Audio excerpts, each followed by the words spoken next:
Hello friends, कैसे हैं आप सभी। आई होप आप लोग बहुत ही अच्छे होंगे। मैं हूं दिव्या वर्मा एंड आप सभी लोग हैं मेरे साथ इंडिया के बेस्ट स्टडी चैनल पर, जिसका नाम है स्मार्ट स्टडी 101। दोस्तों, आज हम लोग बात करने वाले हैं बीए थर्ड ईयर की ड्राइंग से संबंधित एक महत्वपूर्ण टॉपिक के बारे में। टॉपिक है आपका कला और आधुनिकता। बहुत ही ज़्यादा इंपॉर्टेंट टॉपिक है, इसलिए सभी लोग इस वीडियो पर लास्ट तक बने रहेंगे। कोई भी इस वीडियो को बीच में छोड़कर नहीं जाएगा। और दोस्तों, वीडियो पसंद आती है तो वीडियो को लाइक शेयर कर दीजिएगा। चलिए दोस्तों, टाइम को वेस्ट ना करते हुए अपना टॉपिक डिस्कस करते हैं और पढ़ते हैं कला और आधुनिकता। बीए थर्ड ईयर ड्राइंग और टॉपिक है आपका कला और आधुनिकता। एक स्टूडेंट ने कमेंट की थी कि कला और आधुनिकता पर भी एक वीडियो बना दीजिए। एक्चुअली मुझसे ये टॉपिक रह गया था, उसने कमेंट की तो मैंने देखा तो मुझे भी याद आ गया कि हाँ, इस पर भी एक वीडियो बनानी है, क्योंकि ये बहुत ही ज़्यादा इंपॉर्टेंट टॉपिक है। इसलिए सभी लोग ध्यान से इस वीडियो को देखेंगे। और आज हम लोग कला और आधुनिकता के बारे में बहुत ज़्यादा डिटेल में पढ़ने वाले हैं। चलिए आगे देखते हैं। तो ये हेडिंग है आपकी कला में आधुनिकता का स्वरूप व भविष्य। ठीक है, कला में आधुनिकता का स्वरूप और भविष्य। चलिए पढ़ते हैं। आज चित्रकला का आधार स्वतंत्र चित्रण है और इसका नाम है आर्ट फॉर आर्ट शेक। ठीक है, आर्ट फॉर आर्ट शेक का अर्थ होता है कला के लिए कला। Today art is individual and experiment the freedom of expression is the only move to modern artist. ठीक है, इसका अर्थ है आज कला व्यक्तिगत है और प्रयोग द्वारा अभिव्यक्ति की स्वतंत्रता आधुनिक कलाकारों के लिए एकमात्र कदम है। चलिए आगे देखते हैं। इस प्रकार कला में दो आधार नजर आते हैं। नंबर 1 व्यक्तिवादिता, नंबर 2 अंतर्मनन का चित्रण। आज आधुनिकता के स्थान पर डिस्टोर्शन शब्द का प्रयोग किया जाने लगा है। डिस्टोर्शन शब्द का अर्थ होता है विरूपण, यानी कि बिगड़ा हुआ रूप। चित्रकार विषय वस्तु से अपना ध्यान हटाकर चक्षु चित्रण में ध्यान देता है। रंगों को भी नए अर्थों में प्रयोग किया जा रहा है और मूर्तियां अमूर्त के आधार पर प्रस्तुत की जा रही हैं।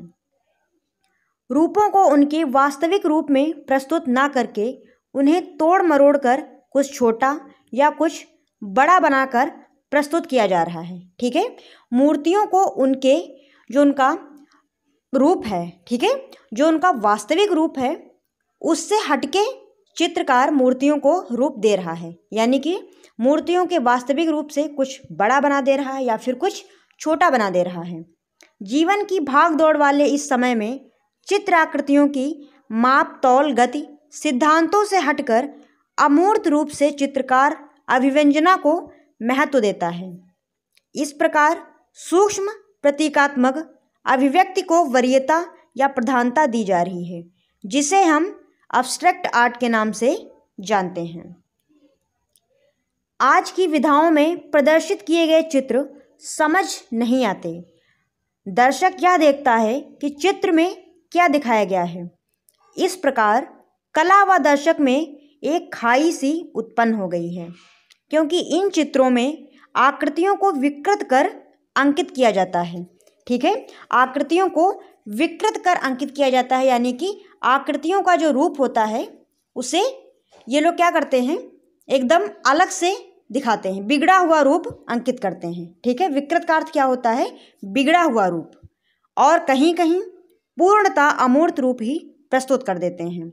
आज कलाकार व्यक्तिवादी चेतना का शिकार हो गया है और नवीनतम प्रकार के चित्र बनाने का शौक उसकी शनक बन गई है। ठीक है, जो चित्रकार है वो नवीनतम प्रकार के चित्र बनाने की शौक रखता है। ठीक है, चलिए आगे देखते हैं। अधिकांश चित्र गूंगे हैं जबकि चित्र स्वयं बोलते हैं। देखिए ये लाइन यहाँ पर जो दी हुई है, अधिकांश चित्र गूंगे हैं जबकि चित्र स्वयं बोलते हैं। जो आधुनिक चित्रकार है वो चित्रों को इस प्रकार बना दे रहा है कि चित्रों को देखकर जो व्यक्ति है, यानी कि जो दर्शक है, वो समझ ही नहीं पा रहा है। ठीक है, कि ये जो चित्र बना हुआ है ये क्या कहना चाह रहा है। कहने का अर्थ है ये चित्र जो है वो क्या दर्शा रहा है, क्या प्रदर्शित कर रहा है, जबकि चित्र स्वयं बोलते हैं। चित्रों को देखकर ही पता चल जाता है कि चित्र ये हमें क्या बता रहे हैं, किस उद्देश्य से ये चित्र बनाए गए हैं। ऐसा चित्र का गुण माना जाता है, यानी कि चित्र स्वयं बोलते हैं ये चित्र का एक गुण माना जाता है। ऐसा क्यों है? इसके कई कारण हैं जो इस प्रकार हैं। देखिए, चलिए पहला कारण देखते हैं। आज सृजनात्मक कलाकार सभी पूर्वाग्रहों को त्याग कर स्वतंत्र रूप से सृजन करना चाहता है, जिसका कारण है कि वह परंपराओं की जकड़न से ऊब गए हैं। वह अपने आप को चित्रों के माध्यम से नई दिशा देना चाहते हैं। कलाकार जो है वो परंपराओं की जकड़न से ऊब चुके हैं, ठीक है। वो अपने आप को चित्रों के माध्यम से एक नई दिशा देना चाहते हैं। और दूसरा कारण क्या है? चित्रकला में नवीन प्रयोग कर नवीनता लाना चाहते हैं, यानी कि चित्रकार चित्रकला में नए नए प्रयोग कर एक अलग तरह की नवीनता लाना चाहते हैं, ठीक है। आज चित्रकला विषयों में सामाजिक कुंठा, तनाव, भीड़ आदि दिखाई पड़ती है। इस प्रकार कला का नैतिक स्वरूप हो जाता है, नैतिक स्वरूप खो जाता है, ठीक है। नैतिक स्वरूप खो जाता है और केवल सृजन उसका आधार बनता जा रहा है। हालांकि ऐसा अनायास नहीं है। वर्तमान समय में चित्र समाज की विकृतियों को प्रस्तुत कर उसके परिप्रेक्ष्य में उन्हें ठीक करने का संदेश देता है। आज दर्शकों की रुचियों और दृष्टिकोण में भी परिवर्तन है और उसमें धीरे धीरे परिष्कार दिखाई पड़ रहा है। अनेक प्रकार के शिक्षण संस्थानों से चित्रकला की शिक्षा प्राप्त कर नए कलाकार तैयार हो रहे हैं। प्रिंट मीडिया व अन्य संचार माध्यमों के द्वारा चित्रों के बारे में चर्चा की जाती है। इसलिए चित्रों की इस सामाजिक दुरुस्तता को समाप्त करने का प्रयास किया जा रहा है। दर्शकों का यह दायित्व है कि वे इन चित्रों में, इन चर्चाओं में भाग लें और कला के नए प्रयोगों व आयामों को समझने का प्रयत्न करें।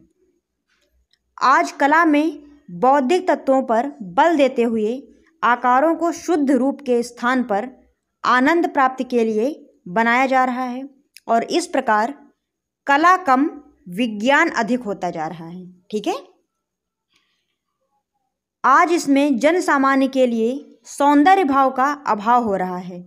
जैसा कि अमेरिका के एक कला आलोचक ने लिखा है, in our fine arts not imitation but creation is the only aim. ये भी पंक्ति आप लोग याद कर लीजिएगा, ठीक है।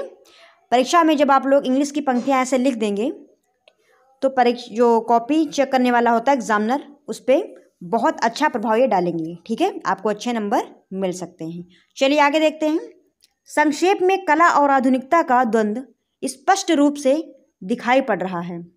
कुछ लोग बड़े निराश हैं कि कला के विकृत रूप का दृश्य क्या होगा, लेकिन हमें निराशावादी नहीं होना है, बल्कि कला में होने वाले विभिन्न प्रयोगों के द्वारा नए उत्साह व नई दिशाएं प्राप्त हो रही हैं और इस प्रकार हमारा यह स्पष्ट मत है कि कला का भविष्य उज्जवल ही होगा, ठीक है। तो आप लोग एक दो बार इसे रिपीट करके पढ़ लीजिएगा, ठीक है। और अगर आपके एग्ज़ाम पेपर में कला और आधुनिकता से संबंधित कोई क्वेश्चन आता है तो उसके लिए ये वीडियो बहुत ही ज़्यादा इम्पॉर्टेंट है। सभी लोग एक दो बार रिपीट करके पढ़ लीजिएगा, सारा कुछ समझ में आप लोगों को आ जाएगा। तो आज के लिए बस यहीं तक था। अगर आप लोगों को वीडियो पसंद आई हो तो वीडियो को लाइक शेयर कर दीजिएगा। चैनल पर नए हों तो चैनल को सब्सक्राइब करके ही जाइएगा।